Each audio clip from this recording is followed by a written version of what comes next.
As a female business owner, I've often sought out mentors who understand the unique challenges we face, particularly the persistent glass ceiling. Most of my mentors have been women because they get it. But interestingly enough, my male mentors have often had greater access to networks and resources. That gap is shrinking, though. Why is it shrinking now? Because women supporting women are raising the bar. Not just for each other, but for everyone in the room. Men now have real competition they hadn't taken seriously before. Let's be clear, our ability to bear children should never be mistaken for a limitation in the boardroom or the C-suite. We are dynamic, creative, productive, and often brilliant in leadership roles. We bring alternative perspectives, emotional intelligence, and a unique capacity for seeing problems and solutions from multiple vantage points. Empathy isn't a soft skill, it's a strategic asset. Businesses and corporations need us. Diversity of thought brings depth to decision-making, and yet we're still very underrepresented where it counts. According to an article I read in Forbes from March 2024, women still earn just 84 cents on the dollar compared to men, a 16% gender pay gap that continues to hold us back. For women trying to save money, secure loans, or launch businesses, the hurdles are steeper. In the legal field, the disparities are just as stark. Women make up 39.51% of the 1.3 million lawyers in the U.S. Belva Lockwood shattered barriers as the first woman admitted to the bar of the U.S. Supreme Court in 1879 and argued before the court just 1 year later. Sandra Day O'Connor made history as the first woman appointed to the U.S. Supreme Court in 1981. In 2023, only 4.89% of law firm partners were women of color, even though they made up 17.4% of associates. And in terms of income disparities, they actually widen with seniority, which I guess isn't really surprising, but it was startling when I looked at these statistics. Among attorneys earning $150,000 to $199,000, 60% are men, 40% are women. At $300,000 to $499,000, 71% are men and 29% women. At the $750,000 to $1 million range, 76% are men and just 24% are women. We've come a long way, but we still have a long way to go. Welcome to Small and Gutsy, the podcast spotlighting nonprofits and social enterprises with budgets under $10 million. I'm Dr. Laura Shirk-Witkoff, and I'm excited to be your host. We bring you the less told stories of organizations that are bold, passionate, and making real impact. Perhaps you will find needed services, a job, volunteer, invest in, or donate.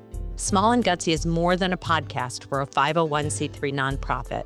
We've recently been ranked number 8 on FeedSpot's top 30 social impact podcasts and number 9 by Million Podcasts for our youth empowerment episodes. We're proud of these honors, but prouder still of our mission to elevate the visibility of small but mighty change makers. Do you know a nonprofit or social enterprise doing incredible work? Send them our way to laura@smallandgutsy.org.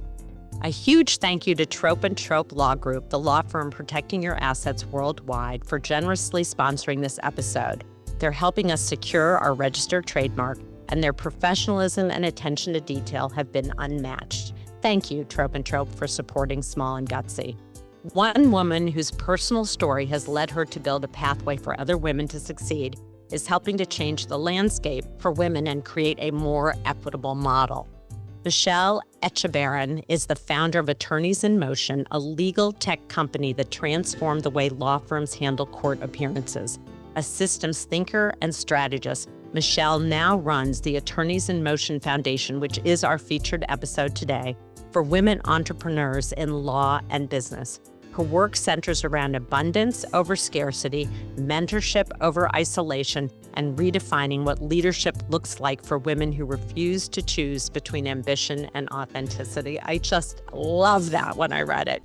Their mission is to support and inspire women-owned law firms and businesses. At the Attorneys in Motion Foundation, they envision a future where every woman-owned law firm and business has the resources to launch her dream and the opportunity to lead. By supporting these women, they are helping to build a future legal profession and business world that celebrates diverse perspectives and fosters innovation. I am so excited to introduce my guest, Michelle Echtebaeren. So welcome, Michelle. I would love to hear any personal story you want to share and how you came to this, because you, from what I know, and we've met each other really briefly, you've had your own share of struggles. And so you recognize that for other women. And to be able to give back in this way is just both, I think, beyond beautiful and unique, because we need more women like you to be doing this. So the floor is yours. Take it wherever you want to. Thank you so much. That was a great introduction. And those numbers, those statistics that you just put out there, I mean, I've done my fair share of research and I'm familiar with a lot of statistics, but you really went a bit deeper than I did to provide those numbers to people. And it was really powerful to hear that. It was really sad, but it's powerful. And I think that it's powerful because there's so much room for women to grow. Shouldn't take this long, but it did. Here we are. And now there's this space for us that it's time we fill as women. Exactly. I love that you said that, because I truly, and of course, look, the numbers are large when you work in the field that you're in, maybe business less so, it totally depends. And yet the gap is so enormous and it limits female-owned businesses and law firms. Let's just talk about law firms for a second, because those were the statistics that I pulled. If you're trying to run a law firm, you have to bring the dollars to support it. And when the gap is so huge, it makes it almost impossible for you to grow and self-sustain, even though the numbers look so large. There's just such a discrepancy and disparity in that area. And I was really shocked. It's really sad. It's a man's world. Yeah. The legal industry is a man's world. Even my company, I'm the only female person that owns a company doing what I do. I have several competitors. They're all men. Amazing. I'm the only female. So there's a huge gap all over. And it's a lot of legal services, a lot of women-owned law firms, even partners. There's a lot more male partners in big law firms than there are females. And there's a lot of statistics on that as well. I think it's like 27% of women that have graduated out of law school go on to either own their own law firm or become partner in a law firm. It's been improving over the years. So that in itself shows that the growth is happening. We are making change, and we have a lot of men that support us too. Of course. We really need to rely on each other though as women. And, you know, there's a lot of women empowerment groups out there. I've unfortunately found that, and this is for humans across the board, people like to see you succeed to their level, but not above it. It's such an interesting point of view that you raise, and I agree with you. And look, the whole concept of glass ceiling is you want to elevate everyone in your affinity group, because then everybody rises and it creates really healthy competition. And even in my field, I noticed the same. And it's very unfortunate. And I think we absolutely need to partner with men. Trope and Trope is Conrad Trope. He totally supports you and is, sponsoring this episode. He's truly a wonderful collaborator in that way. And I do think there are those rare few that elevate you beyond their own capacity and level, because they take pride in that, but they're more of a rare find. But I just want to share, because this I know about you, you have 4 children of your own. And certainly what I have noticed more in your profession than mine is early on, it was very hard for women who had children to return to their law practice, because most law firms would not accept part-time practitioners. Now they do, but years ago, it was really frowned upon. And so made it really challenging for mothers to be in your field. And I know that's changed a bit, but I'd love to hear your origin story, because you've raised these 4 kids, you've created this enormous needed technological practice, and now this foundation to help other women in law firms and in business. So I'd love to hear that. It's a story of poverty and despair, and there didn't even seem to be a parting of the clouds or a light shining through when I first started. I was struggling, single mom of 4 kids. I didn't have any resources. And I did grow that eventually into a nationwide company that's very successful. And it was when my company turned 10 years old that I started the Attorneys in Motion Foundation. And I did that by looking back through my journey and appreciating the challenges that helped me grow, recognizing that I didn't have to do it alone, recognizing and remembering that I didn't have any mentors or know what a mentor was or that people should have them. And I didn't want to see other women go through that. I thought back on the times that I cried myself to sleep. And even as human beings, we're really hard on ourselves. We get to this point where, well, I didn't reach this goal this month, or I didn't make enough money. I didn't get this client that I was supposed to. I don't deserve to feel happy today until I reach this goal. So I'm going to punish myself and not let myself feel happy. And even today, I still, because it was a strong pattern in my history, sometimes it still comes up and I'm like, oh, shoot, I didn't do this. I don't even deserve happiness right now. And I catch myself now that I know better and I have the tools and resources and I've really done a lot of personal development work. I immediately stop myself and understand, oh, wait, hold on. You actually do deserve to be happy and you can be. And I've done some public speaking in the legal world to women, and I've had them come up to me after these events and tell me thank you and how powerful that was for them because they thought maybe they were the only one that was so hard on themselves. Yeah. And all these things inspire me. You know, like I said, turning 10 years old for my company, thinking back about these conversations I have with women-owned law firms, or they work for another law firm, and then I inspired them to open their own law firm. That is really powerful. But going back to my story of raising 4 kids, it was not easy. I mean, lots of sleepless nights. I remember when I started my company and I told my kids, we're not going to have a great Christmas this year because I don't really have any money.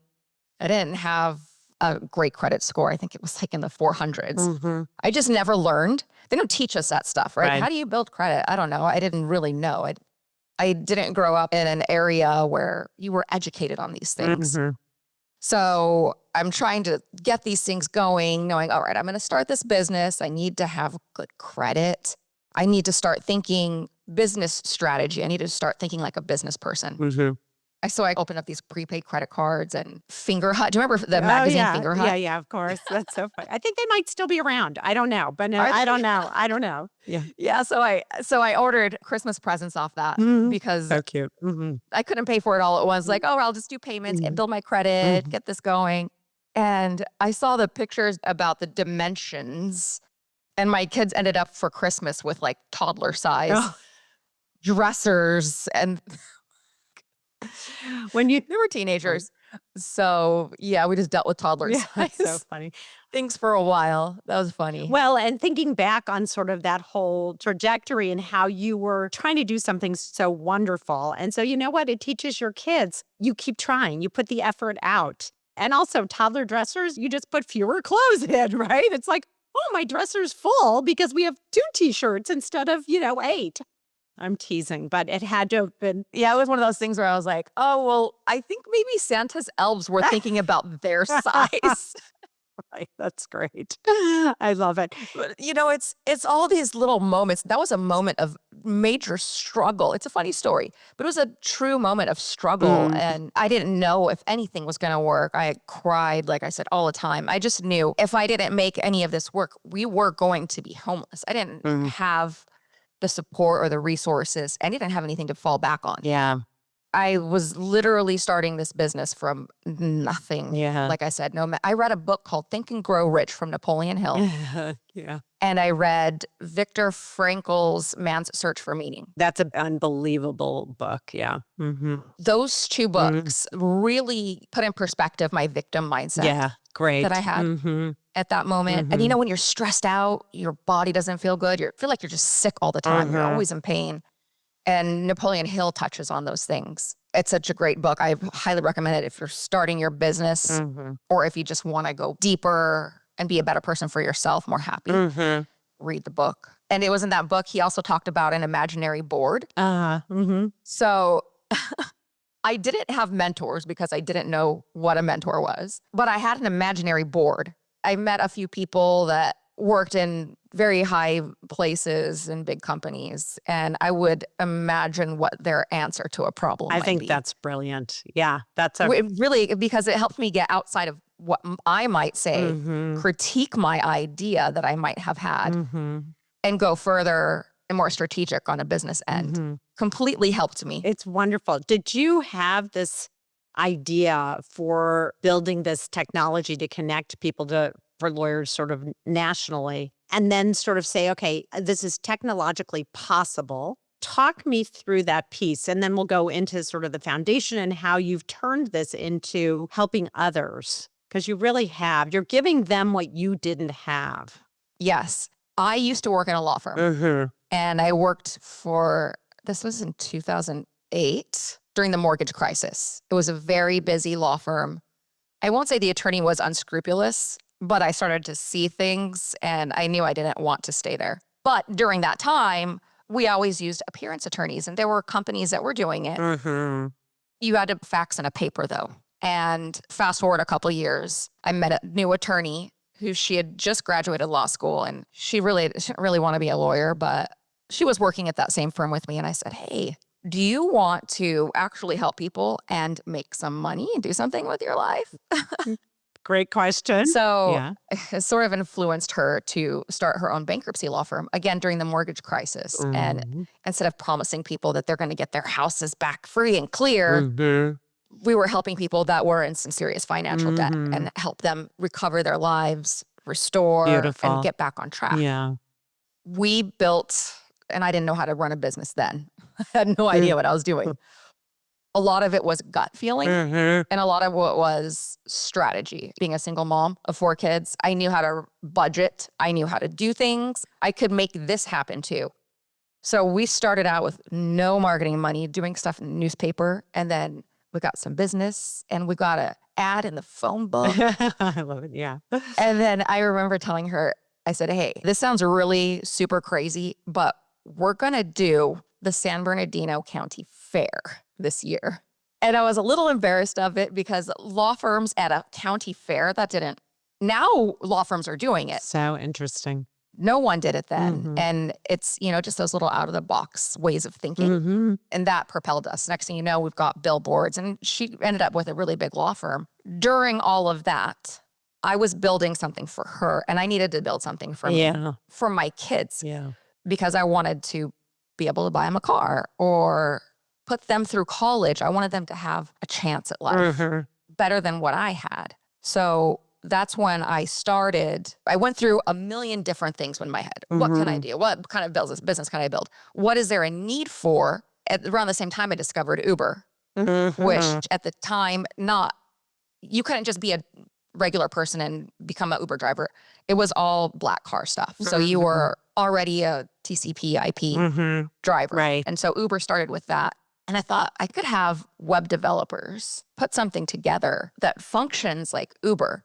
And that way attorneys are getting this notification right away, and they can click the button and boom, that guy or girl goes to court for another attorney. And so then I started working on having the web developers. I think it was about a year that it took for them to get everything finished up. Wow.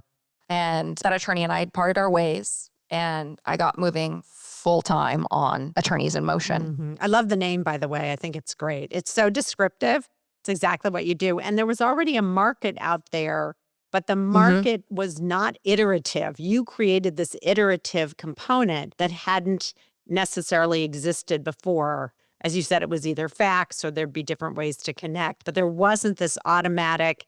To get into our network, obviously they have to have a license and have a certain criteria, but then an attorney's picking that person based on their region and their qualifications. You're just creating the network for them for that to happen. Exactly. Which is great. And fully automated it. It's amazing because I don't know that existed before you did it. No, Attorneys in Motion was the first company to use technology in an Uber-like fashion for court appearance coverage. Yeah. Like I said, it was all fax.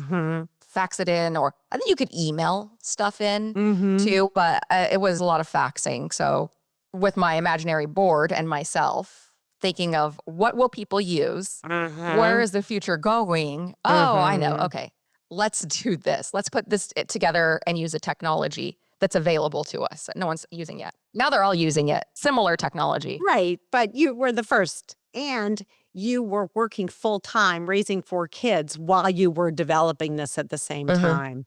I mean, I can't even imagine what your day looked like at that point in time. It was hard. Yeah, I could only imagine. Can you look back with a moment of self appreciation for what you have accomplished? Oh, yes. Yeah, I hope so. Are you kidding me? I went from being very poor to, making millions of dollars that I didn't believe I could ever attain. It's amazing. I just didn't have the belief in myself. But then it happened. I'm going to push back. I think you had the belief in yourself. I think that you mentioned it early on. Any little barrier felt like a big blockade because you didn't have those mentors. You didn't have access. You didn't have those doors opened for you. And you had to do that all yourself. And so I think grit, determination, the refusal to give up, and these 4 little faces looking at you were really the impetus to push you forward. And I think you should be enormously proud of what you've accomplished. And the fact that you're turning it around now to give back says volumes about, by the way, which I think you're for the law firm you were previously at the time before, where you felt like, oh, this doesn't feel good. You have a huge moral compass that guides you. And maybe that's one of your, quote, imaginary board members. But I think you always ask yourself, how is this going to benefit somebody else? Yes. And I think that's a beautiful question to always have on the table. So it's really impressive. Because I imagine with court appearances, COVID put a kink in your business a bit. I know you're like ready to cry, although I can only imagine because it did for a lot of, I'm in the nonprofit world, did for a lot of people, but you have recovered. Share a little bit about that dip because people then weren't making appearances. They were doing it online and certainly they could have brought in an attorney to do that if someone didn't have time. But I think people were scrambling. So what was that like for you? I didn't know what was going to go on the way it did. I thought, we can lose X amount of hundreds of thousands of dollars before we get into some serious trouble. And it wasn't just that court hearings went virtual. It's that they stopped completely. Right. There was no virtual until they started to figure things out. And as months went by, the courts began to realize, well, we can't stay shut forever. Right. We need to figure something out. And then they started working on virtual. Thank God we're nationwide because a lot of states opened up before earlier. California, which is one of our busier states. But that was really hard. Like I said, I hit that 10-year mark and I reflected on a lot of things that I had gone through. And COVID brought a lot of things to light to me also. So what I had realized, I grew Attorneys in Motion. It became very successful. We made millions of dollars. And my why, my very powerful why that was my children, evolved out of that because now I could give them the things they needed. But I didn't realize it because life is going on and it's happening. And there came up right before COVID a point where I didn't have a powerful why anymore. And I started doing travel. I did things for my kids. I did things for myself. And I was able to buy things that I never would have. I was kind of making up a little bit for Of course. all the things I never had. Yeah. And then when COVID hit and we almost went out of business, lost millions of dollars. And I went very deep into personal development, heavily. I spent a lot of money on personal development too, to figure out why was I not happy before when I was making all these millions of dollars? I suddenly became unhappy. I wasn't unhappy, but I wasn't happy. I wasn't fulfilled. My why changed from underneath my feet and I didn't have something to replace it. Yeah. And I should have. But, at that same time, I also pivoted and I created another company called Lobbies so that law firms can outsource their legal writing to other attorneys just in case the appearance attorney world never came back. So I pivoted. I did that. It took a couple of years to get that going. It probably took me a little bit longer than it should have because I was so depressed. And I remember I went to this Tony Robbins business mastery right before COVID happened. And I heard this gentleman saying how he lost hundreds of millions of dollars. And this was 6 months before COVID hit. And I remember thinking, if I ever lose millions of dollars, I'm gonna be so lucky and I'm gonna make money again. And I do feel very lucky and fortunate that I was able to lose a couple $1 million because that means I did it. I became successful, right? We're doing much better now. We have recovered. Then I'm going back on this. And when we hit 10 years after we'd pivoted, Attorneys in Motion is fully functional. It's doing very good.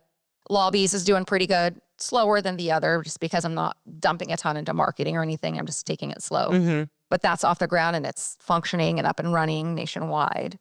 And then it was last year we turned 10 years, 10 years old. And I'm going to pull this all together here, that whole what happened during COVID and what I went through. And so as I'm reflecting at 10 years and remembering what I learned, that business mastery, Tony Robbins, and he talked a lot about the statistics of businesses that actually make it to 10 years. And statistically, only 30% of businesses will make it to 10 years and go on to continue being in business. Wow, I didn't realize that. And when I realized, oh, thank God, we're not part of the 70% that failed. Yeah. We made it. And it's not just because maybe you're a bad business person or maybe you had a bad business partner that embezzled from you. Or maybe a pandemic hit. Right. You know, there's so many different ways and reasons that a business might not make it. It could be maybe, you know, very sadly what happened in North Carolina with those floods. Right. It decimated an entire city. Those people, their businesses are gone too. There's so many different factors. Or fires in California. I mean, there's so many variables for sure. Yeah. You know, there's a lot of reasons, not just being a bad business person. Right. And so we did it. We made it. We're part of the 30%, not a huge number, that did make it. And I remember at that moment thinking, I never want to be the person I was when I was making all that money and not feeling fulfilled. Love it. And it was a combination of losing the money and doing a lot of inner personal development work. A lot of it that made me realize my why was swept out from under my feet without me realizing it. I need a strong why because the secret to living is giving. Yes. When you're working for a higher purpose outside of yourself, you're living purposefully. Beautiful. It's really the definition of small and gutsy. It really is my passion for that very reason. It's the interest I have in others and giving back and giving them a platform. And then yours has pivoted to include this foundation that is your legacy, not just, again, for your kids, but for all these other women who are struggling and not sure if they can. And so I'd love to hear about the program itself, what you offer. I know you have a website everyone should go to and check it out. So you set up this foundation. I know there are grants. I know there's mentorship. I love what you write in terms of being connected versus isolated. It's really a platform to help others who are really wanting to do this and don't have the resources or means or capacity. They have the capability. They don't have the capacity. Those are two really different things. Yes. And sometimes they don't believe they have the capability. Fair enough. There's so much psychology involved. I agree. 80%. I think that Tony Robbins said this, and several other people have said similar things. 80% psychology, 20% mechanics. Well said. It truly is. And it's that grit, that determination, that hunger. Yes. That's all psychology. Yes. None of that has to do with the fundamentals or processes and systems that you have in a business. Don't get me wrong. Of that 20% of mechanics, at least 80% of that should be systems and processes. Right. You have to have those in place. That's a given. Right. Right. But outside of that, there are always going to be variables that get in your way. And so how do you overcome those and where do you turn to and how do you get the support and what creates a strong strategic thinking that gets you forward moving? Exactly. So that's what Attorneys in Motion Foundation is doing, is helping. We want women to have the right psychology. We want to even the playing fields in the legal world. It's great. We want more women to believe that, yes, I can start a law firm, I can grow it, and I can be just as successful as a lot of the male trial attorneys out there. Or maybe you don't want to be a trial attorney, whatever you want to do. You still have that capacity and the capability to do that and to become that successful. Again, the legal world is it's male dominated. Even a lot of women are referring cases to men that have higher trial success rates. Is that based though on experience versus the reality? So in other words, do they do that because men have had more experience in the trial world? versus if women were doing more of that, then the gap in competition would be smaller? I'm not really sure. I have different ideas on that. I think some of it is, yeah, I know so-and-so has an immaculate success rate at trial and I want to win. But there's a lot of women that have that success rate. They just don't have as big of a name out there because it's still so male dominated. And I think a lot of people they won't admit to it, but in the back of our minds, still a little bit. And I remember, forgive me, Dad, I'm going to call you out here. Okay. I remember when I was a teenager, my dad said, women are too emotional and they're not as smart as men. Wow. And I think that's been bred into us for so long that even, and I'll admit it, and I don't know why, like even sometimes I drive a nice car, I have a nice sports car, but sometimes when I see a sports car, I'm like, I think about the male that's driving it, not like a female that's driving it. It's just automatic first thought. And even me, I need to train myself better to not have that be the first thought. Like it should be, what badass woman's driving that car. Exactly. Right? Yeah. Instead of, Yeah. But it's still slight subconscious second guess that even women have with other women that maybe they don't realize they're having that second guess. But it does erode the confidence in oneself and in other women. And it also erodes the opportunity because the win, and I get this, is much more important than building the capability or the capacity. And yet there's got to be, as you pointed out before, more of a level playing field for that to happen. And so talk a little bit about how the foundation works in terms of building that, both from a psychological perspective. And is it law firms, I would assume, primarily, but do women come to you when they want to start a business, or are those really combined, the business of law firms? Most of it's just the business of law firms. And I think a lot of it is what I was just saying is changing that initial psychology in what we think of each other, even ourselves. Yes, I'm smart enough. I can be just as successful as this guy. Maybe people didn't believe in me before, but I'm going to prove to them that they can believe in me. Right. And we need to work on that in our psychology with each other. Yes. And really bring that to light. Our first thought needs to be, who's that badass trial attorney, female trial attorney that I'm referring this case to? Exactly. That has to become our first nature. So talk to me about how you do that through your foundation. I want to know sort of the nuts and bolts, because I want my audience, I want that to be first in mind for them, either as a referral and reach out to you and say, I'm interested in supporting what you're doing and let me figure out how to do that, or someone in need who says, I want to follow this trajectory. She's got something there and I know I can learn from her. A lot of what we're doing is on the business side, the psychology and the business side. Because if you're going to own your own law firm, you have to be able to run a business. Right. And running a business for a lot of attorneys who are just starting out takes from their cup that needs to be full for lawyering. And they get overwhelmed by the business end. They are not taught in law school how to be a business person.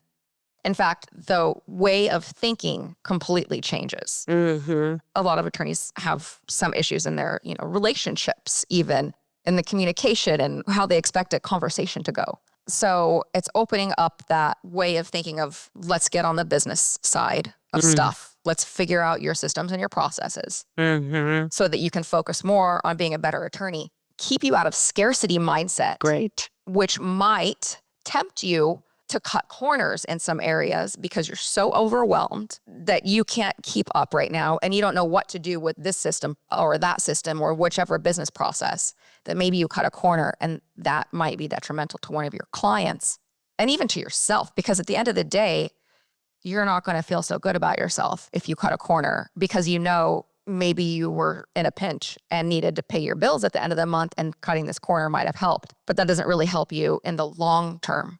And so helping through Attorneys in Motion Foundation, helping women learn how to structure their business, how to delegate, outsource if they need to. Great. Hire other people, figure out what use case management software. There's so many different things that they need to have in place. Their accounting, optics on their numbers, because if you can't see it, you cannot measure it. Exactly. And if you cannot measure it, you don't know what you can do for the next months or years. You really have to be able to see, to measure, to strategize. And so that's a lot of what we're helping women figure those things out and just think outside of that box. I was just talking to an amazing woman, one who we're giving one of these grants to. And she just started her law firm in April. And she was talking to me about, I don't know, about getting this client or that client. So I was telling her, maybe try getting in the community, because everybody's first thought is, and I'm not a marketer, I'm not an expert in marketing, but everyone's first thought is, I need to buy Google ads and I need to get on the top of the Google ads, which can cost a lot of money. And there's guys out there, like the big guys, the big fish, they have the money and you're not getting anywhere near them. Right. But what you can do is build relationships in your community. Maybe do, like I helped that attorney many years ago, the county fair. Yeah. Or maybe a little farmer's market. If you don't have a lot of money, farmer's market or what kind of, and so she was telling me about some communities that she belongs to, and they're a little different. And I said to her, well, why don't you be their go-to attorney? Like there's a motorcycle attorney, really big. Motorcycle riders, they mostly go to him. He's their guy, right? Be their girl. I love that advice. Where you can, be their go-to. Figure out what little area, if you belong to like a subculture of whatever it might be their go-to. And so she started that, and she reached back out to me a week later, super excited. She's like, you're not going to believe. And she's sending me pictures and da-da-da. So it's little things like that and those conversations. This girl, I have no doubt in my mind, when we're finished in 12 months, because we do business coaching, once a week business coaching, once every 3 months check-in with some of the people that sponsor our event. And we've got some that are giving out their AI for like 6 months and different services so that we can help them put all these things into real life work. And after 12 months, we get to see what they did with it. This is so great. With our encouragement, with the help of our business strategy, mentorship, coaching. So for each grant, you actually work with somebody for up to a year with weekly coaching and support. So you give financial, but also all of this guidance and all of these connections that you're able to make depending upon what the individual needs. That's the exciting part about it. When I set this up, the goal is to help women succeed at a level above my own. I love it. Not to mine. I want them to like pass me up, I love that. Be more successful than me, buy more stuff than me, like afford it all, have it all. I want you to have it all. By just giving someone money and leaving them where they're at in their psychology and their business knowledge, they're not going to succeed. Right. Great point. You're going to come back around in a year and the money's going to be gone, and maybe they don't have a law firm anymore. Or maybe they do, but they're just barely making it. So I'm not setting these women up for failure. I'm setting them up for success, which means it is a mandatory 12 months of coaching. And it's coaching every week. Yeah, and that's for accountability. I want to know, what did you do this week? What didn't you do? What are you doing that you should stop doing? And what aren't you doing that you should start doing? Where are the distractions? Where are the points of strategy? Where are the contacts that you made? I love it. And that you also have connections to resources that they can access. So folks who support you, like the AI example, I love that because I really feel like, as you said, financial resources are important. Don't get me wrong. But all of the other things that you're doing are actually even more important, because if you can teach someone how to fish, they're never going to be hungry. Exactly. And I just think not only are you on to something so incredibly important, but the idea that you want to elevate women higher than your own level already speaks to your own philosophy, your own deeper purpose and why, which you talked about before. And I think all of the women who come in contact with you are incredibly inspired, lucky, and my hope is that they turn around when they're successful and think, how can they support this foundation to help other women? So what you give out comes back. I'm a firm believer in that. And I love the concept. I've always been like this myself, is giving. You give to give, and it just naturally comes back. And you're giving to really promote the concept of self-belief, actualization, and success, because that will come. And they're going to be bumps in the road. But teaching someone how to get through those bumps as you experience yourself without the support is it really builds resilience. For you, it built the capacity to be truly compassionate combined with accountability. And that's a wonderful combination you have. Thank you. I'll add grace to that also, because we forget to give ourselves grace. Yeah. Especially being a mom that's also in business. And I didn't have a husband to help me out with anything. Right. But if you do have a husband, you're kind of taking care of him too, doing it all, really, unless you have a very supportive husband. Right. Give yourself grace. Hey, you did it. You took the kids to school even though you did not feel like it. You cut the crust off their sandwiches. Or you know what? Maybe you're too tired to do that today and they had to peel their own crust off. Give yourself grace because you made that sandwich. You did it. Right. And you bought them a dress, or even if it was a kiddie dress, or who cares? I think that's a beautiful story. And I think, if I asked your kids, they would remember that with a smile and a chuckle. And what they experienced will also be in their toolbox of resilience. Oh, yeah. And watching you and seeing you and supporting you just inspires them to also be able to give back. And so I don't really know your kids. I met them once and they're wonderful, but they are not spoiled. No, they're not spoiled. Regardless of what you've given them, not at all. But that is a gift, because you could have said, hey, I've made this money. I'm going to give them everything. They'll never have to worry. No, you've inspired a sense of resilience in them and a sense of community, what's important to you. And they're going to discover their own why and their own purpose because of you. And that is an amazing legacy. And they get to see it and they get to be a part of it, which and you met them at our first event. The event I was so scared. I just started this nonprofit last year. We had our first event at a really big venue. Oh, there was so many people there. It was great. I was so scared that I was like, what if only 3 people show up? It was so crowded. It was great. And your kids were so proud of you. And I felt so fortunate to be able to go and witness that. It was just wonderful. And so you've done it and you're going to continue to do it. So typically, how many women do you have going through your foundation at one time? Just sort of, I know it's fairly new still. We're not a year old yet. Yeah, that's what I knew you were new. We're just a little infant baby. Yeah. But right now we've got 2 girls going through. I love it. Hey, look. And then next year when we grow and we raise more money, then we grow and we help more women. And that the goal is to help more and more every year. Right. And as women graduate and grow themselves and are successful, or women in your own network, they're going to want to be part of this as mentors themselves. So it's going to expand just like your businesses have through your network and through the expectation of the business acumen that you have set up. So you've set up a structure that is absolutely going to be successful. So I love that you're right now small and gutsy, but you will not be small and gutsy in the future. And it's so exciting for me to meet you at this point in time. And then in the years to come, you'll outgrow small and gutsy, but at least you're part of a family at the moment. And I'm so excited. I really am so excited to be a part of the small and gutsy family. You're so sweet. Everyone starts small and gutsy. Yeah. That's where you start. And then you go on to be a teenager and a grown-up. Right. And then a wise old person. Right. And that's where the business goes naturally if you continue to work on it and grow.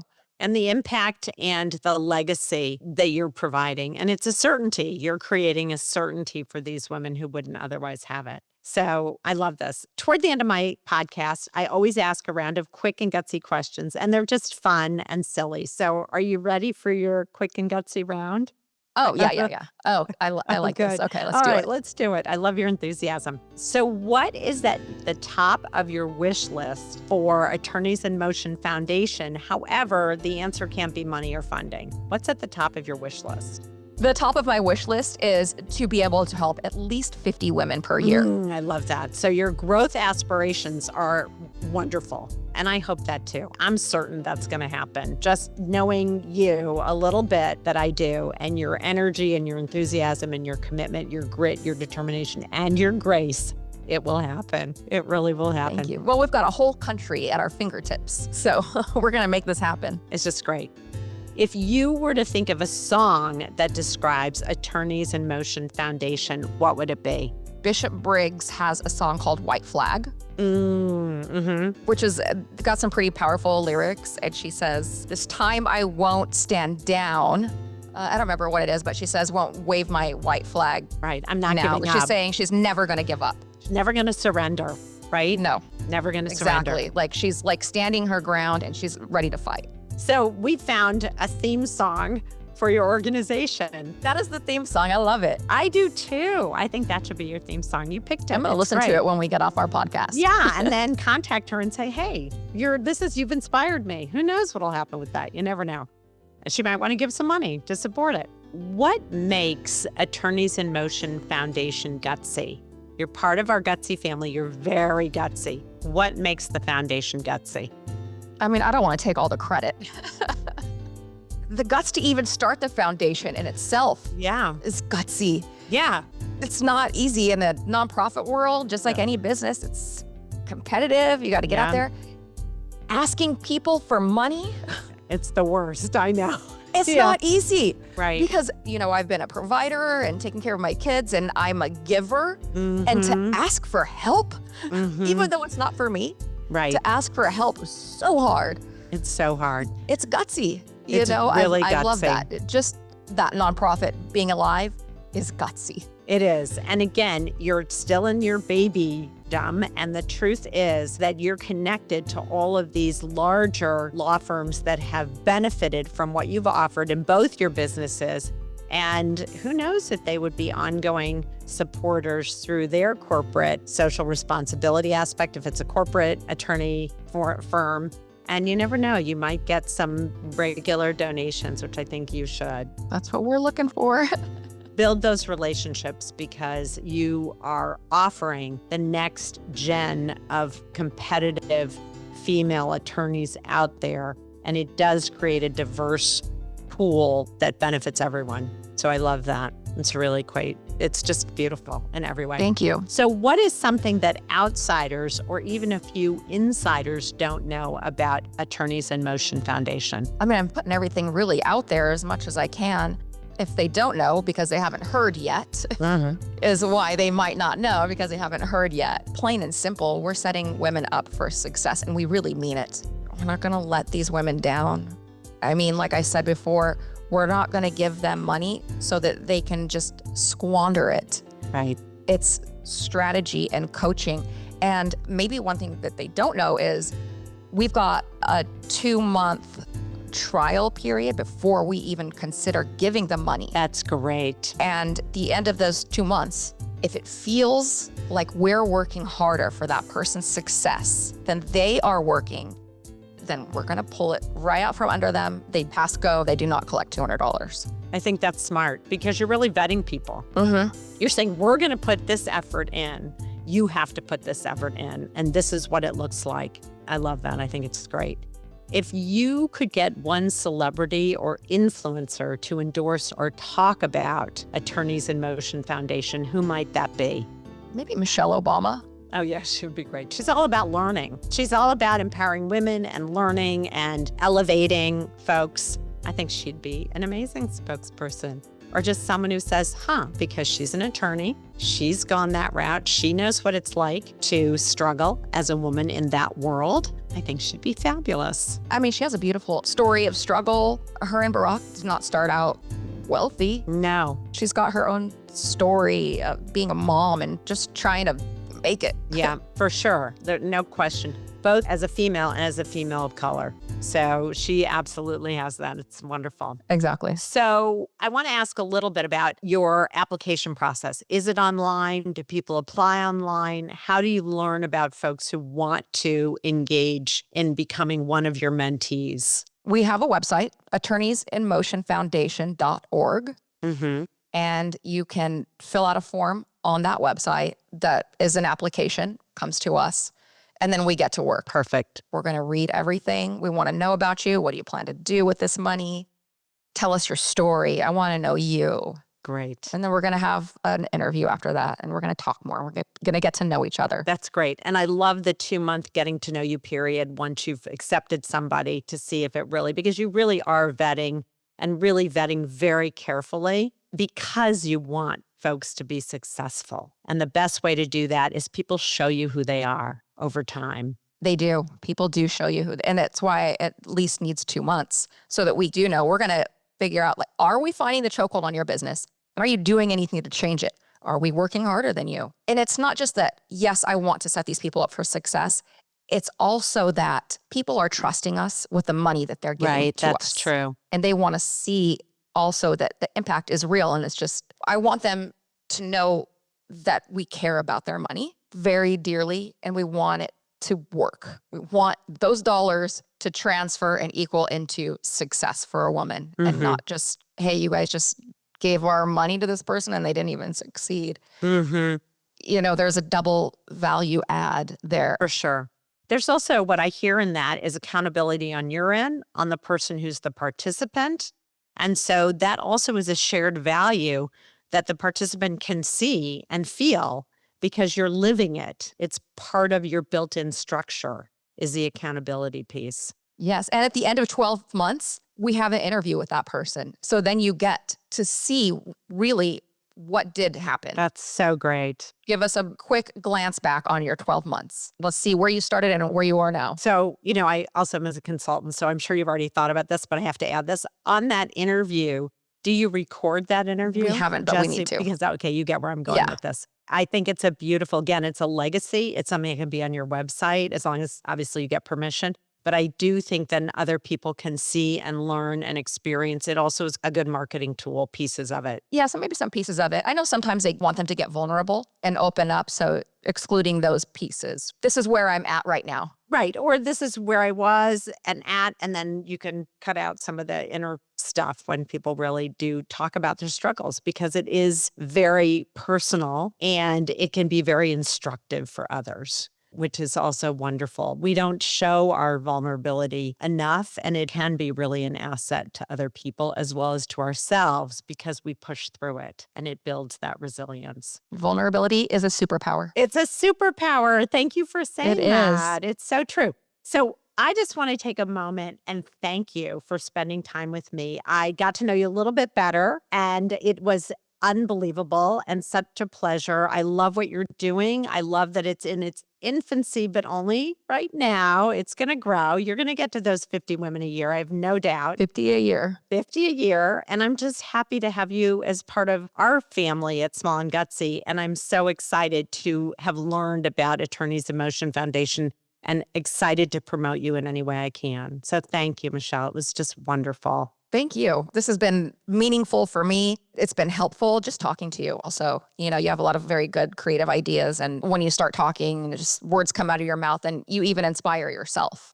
Yeah. Once, you know, right? You're like, wait, Right. I didn't think about that. And then you can maybe strike that, reverse it in your head and recreate it, improve on it. Right. We have a theme song for you. We have an idea of recording.